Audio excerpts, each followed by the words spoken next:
और अब बात करेंगे ऑस्ट्रेलिया में हुए उस आतंकी हमले की जिसने न सिर्फ ऑस्ट्रेलिया को बल्कि पूरी दुनिया को ही चौंका दिया। ऑस्ट्रेलिया के सिडनी में खून की नदियां बहाने वाले आतंकी बाप बेटे पाकिस्तानी निकले हैं। दुनिया के किसी भी कोने में इस्लामिक दहशत का काम हो, उसके पीछे कहीं ना कहीं पाकिस्तान का कनेक्शन जरूर सामने आता है। सिडनी के आतंकी हमले में एक बार फिर से यह साबित हुआ और पाकिस्तान के इस आतंकी चरित्र के पीछे वही मजहबी फलसफा है जो हिंदुस्तान से लेकर अमेरिका तक और वॉशिंगटन डीसी से लेकर सिडनी तक मजहबी दहशत को एक बार फिर से उजागर करता है। जो रक्त चरित्र पूरी दुनिया देख रही है, उसकी बुनियाद में कहीं ना कहीं पाकिस्तान जैसे आतंकी मुल्क की मजहबी सोच ही है। चाहे वो दिल्ली के कार ब्लास्ट के अंदर एमबीबीएस डॉक्टर उमर का मारा जाना हो, या फिर बरसों तक अमेरिकी सेना के साथ काम करने के बाद वॉशिंगटन डीसी में आतंकी हमला करने वाला रहमानुल्लाह लखनवाल हो, या फिर ऑस्ट्रेलिया में रोजी रोटी कमाकर यहूदियों का नरसंहार करने वाले पाकिस्तानी बाप बेटे की जोड़ी हो। आतंक के इन सभी चेहरों के पीछे एक ही मजहबी दहशत की बुनियाद छुपी हुई है। और सिडनी में यहूदियों के हनुका फेस्टिवल पर अंधाधुंध गोलीबारी करके 16 जाने लेने वाले पाकिस्तानी बाप बेटे की जोड़ी के कारनामे आपको बताएंगे। पहले दिखाते हैं कि सिडनी के बीच पर आखिरकार रविवार को हुआ क्या था।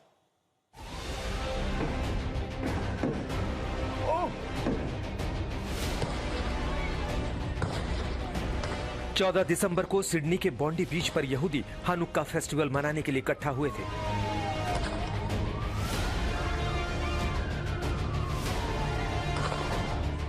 जश्न के बीच आतंक की आहट बंदूकों की अंधाधुंध फायरिंग के साथ हुई।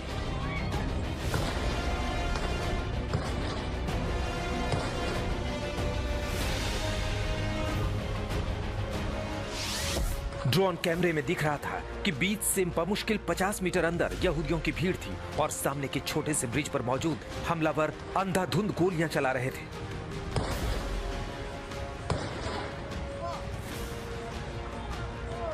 बीच पर भयानक भगदड़ मच गई थी। जो जहां था वहीं से भागकर अपनी जान बचाने की कोशिश कर रहा था।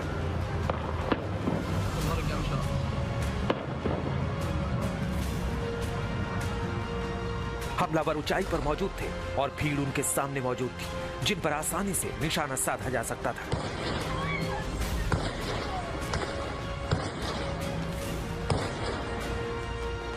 गोलियों का सामना करती हुई भीड़ किसी तरह जान बचाने के लिए छिपने की कोशिश कर रही थी। देखते ही देखते सामने के मैदानी इलाके में लाशें गिरती जा रही थी। इधर पुलिये पर मौजूद बाप बेटे की आतंकी जोड़ी अंधाधुंध गोलियां चला रही थी।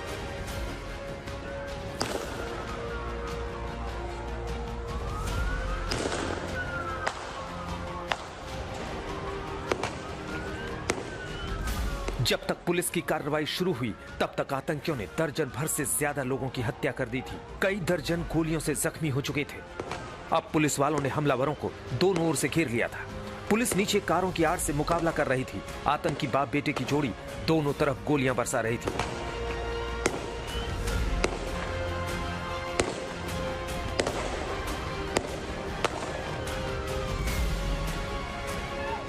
धीरे धीरे पुलिस की टीम नजदीक आ रही थी और अब आतंकी पुल की दीवारों की आड़ लेकर गोलियां चला रहे थे।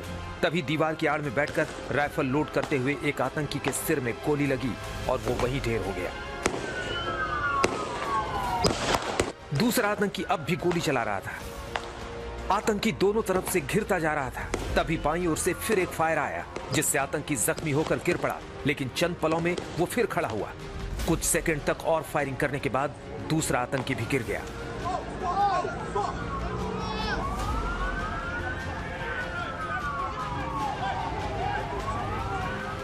फायरिंग लाइन से अलग पुल के सामने से सिक्योरिटी फोर्स का जवान पुल पर चढ़ गया और देखते ही देखते पुलिस के जवानों ने आतंकियों को अपने कब्जे में ले लिया। उधर इस फायरिंग के बाद मैदान में तबाही का मंजर था। जहां तहां लाशें बिखरी पड़ी थी। दर्जनों लोग घायल होकर जमीन पर बेसुध पड़े हुए थे। इस पूरे पार्कनुमा इलाके में चारों ओर खून ही खून बिखरा पड़ा था। फौरन पुलिस ने एम्बुलेंस की मदद से घायलों और आतंकियों को अस्पताल पहुंचाने की जद्दोजहद शुरू की। शुरुआत में मृतकों की तादाद कम थी, जो दूसरे दिन बढ़कर 16 तक पहुंच गई। सुरक्षा एजेंसियों ने बताया कि हमला करने वाले 2 आतंकियों में से एक मौके पर ढेर हो गया था और दूसरा जख्मी हालत में अस्पताल में भर्ती है। आज तक ब्यूरो।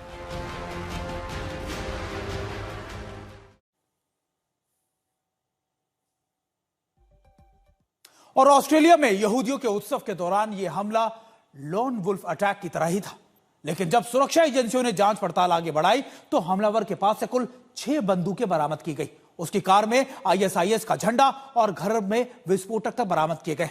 अब पता चल रहा है कि हमलावर बाप बेटे, जिसमें साजिद अकरम नाम का हमलावर 1998 में ऑस्ट्रेलिया में ही रह रहा था।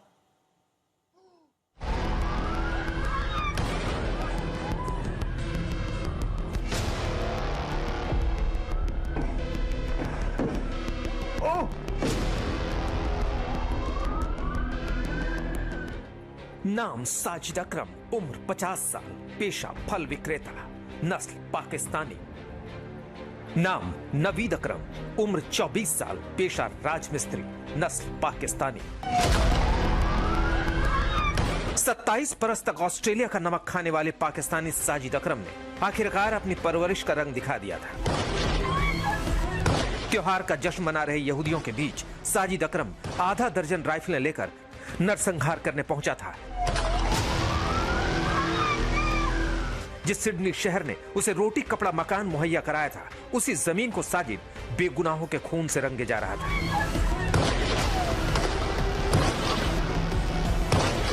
सिडनी की बॉन्डी बीच पर नरसंहार के दौरान ही साजिद अकरम पुलिस की गोली से ढेर हो गया, जबकि उसका 24 साल का बेटा नवीद अकरम पुलिस की गोली से जख्मी होकर अस्पताल में भर्ती है। ऑस्ट्रेलिया की जांच एजेंसियों के हवाले से आ रही खबरों के मुताबिक ऑस्ट्रेलिया के गृह मंत्री टोनी बर्क ने बताया है कि बॉन्डी बीच पर फायरिंग करते हुए मारा गया। साजिद अकरम 1998 में टूरिस्ट वीजा पर पाकिस्तान से ऑस्ट्रेलिया पहुंचा था, जो 2001 में पार्टनर वीजा में बदल गया था। बाद में वो रेजिडेंट रिटर्न वीजा पर ऑस्ट्रेलिया में रह रहा था। खबरों के मुताबिक साजिद अकरम की फलों की दुकान थी, लेकिन उसके पास 6 लाइसेंसी बंदूकें थी।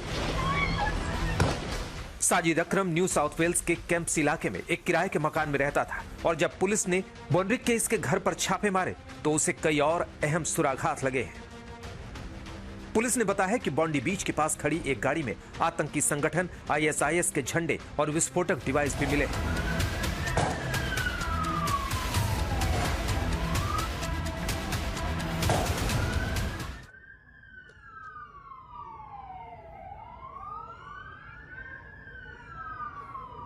और देखिए तस्वीरें हम आपको दिखा रहे हैं कि जब हमलावर, ये दोनों हमलावर उस पुल पर चढ़ गए थे, जब लगातार ये उस बीच पर एंटर किया। पहली तस्वीर हमने आपको दिखाई जब उस पुल से दोनों फायर कर रहे थे, फिर उसमें से एक जो आतंकी था वो पुल के नीचे जाकर पार्किंग एरिया में वहां पर फायर करने लगा। इसी बीच एक वहां के बीच पर मौजूद एक नागरिक ने इसको पीछे से पकड़ा, राइफल छीन ली और फिर आगे ये बढ़ता चला गया।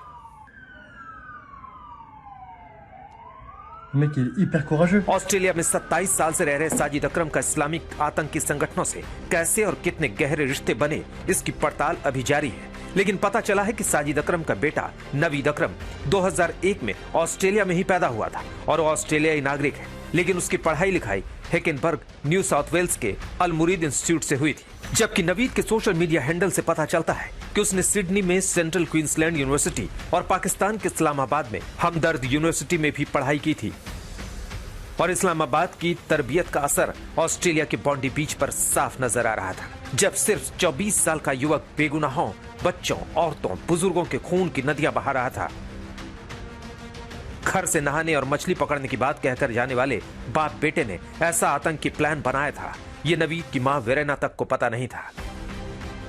हालांकि ऑस्ट्रेलिया में इतनी खतरनाक आतंकवादी घटना से पता चल रहा है कि नवीद अकरम पर ऑस्ट्रेलिया की एजेंसियों की नजर 2019 में ही पड़ी थी, जब नवीद सिर्फ 18 साल का था।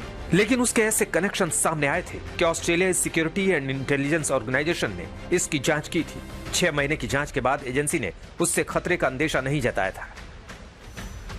जिस नवीद के पिता साजिद अकरम ने पढ़ने के नाम पर ऑस्ट्रेलिया आकर शादी कर ली थी और वहां फल बेच रहा था, उसके बेटे नवीद ने ऑस्ट्रेलिया से लेकर इस्लामाबाद तक पढ़ाई की और आखिरकार राजमिस्त्री बना। नवीद की मां का कहना है कि नवीद का राजमिस्त्री वाला काम भी छूट गया था और वो कुछ दिनों से बेरोजगार था। आज तक ब्यूरो।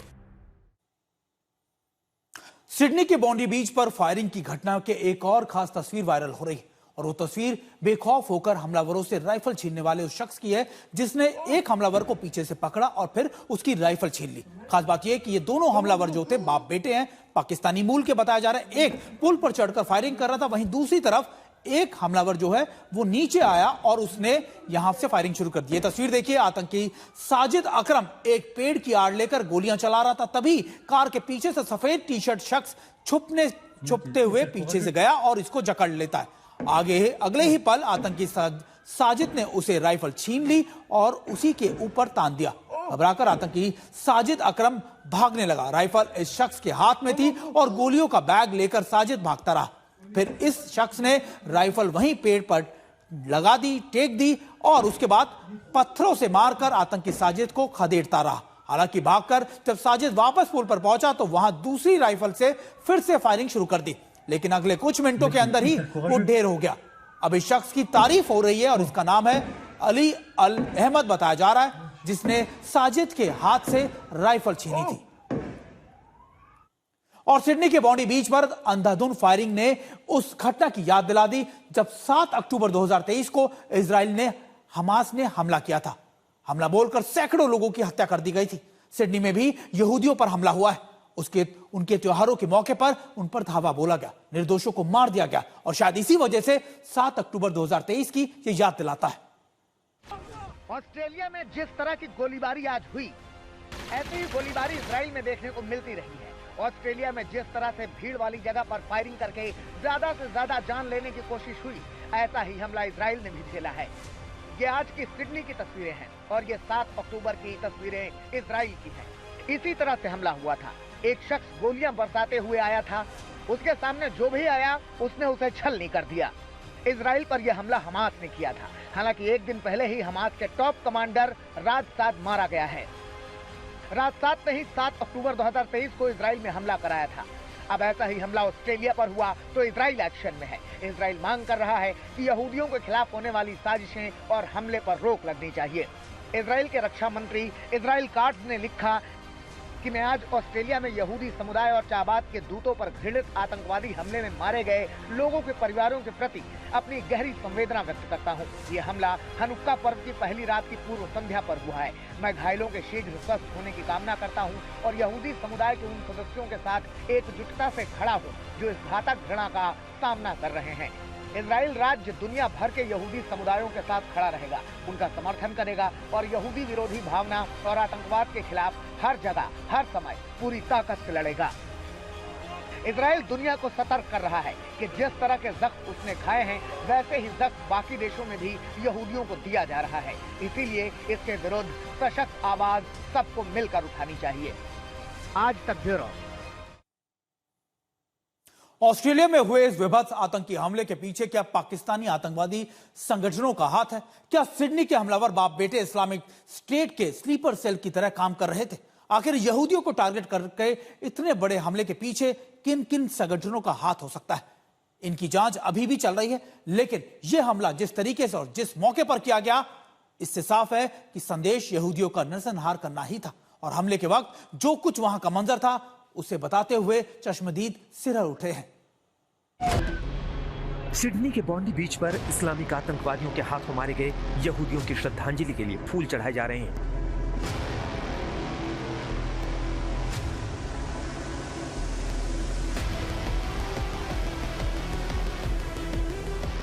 हनुक्का के मौके पर सरेआम हत्या की जो वारदात हुई है, उसके चश्मदीद बताते हैं कि हमलावरों ने जब फायरिंग शुरू की तो वहां बेहद डरावने हालात हो गए थे।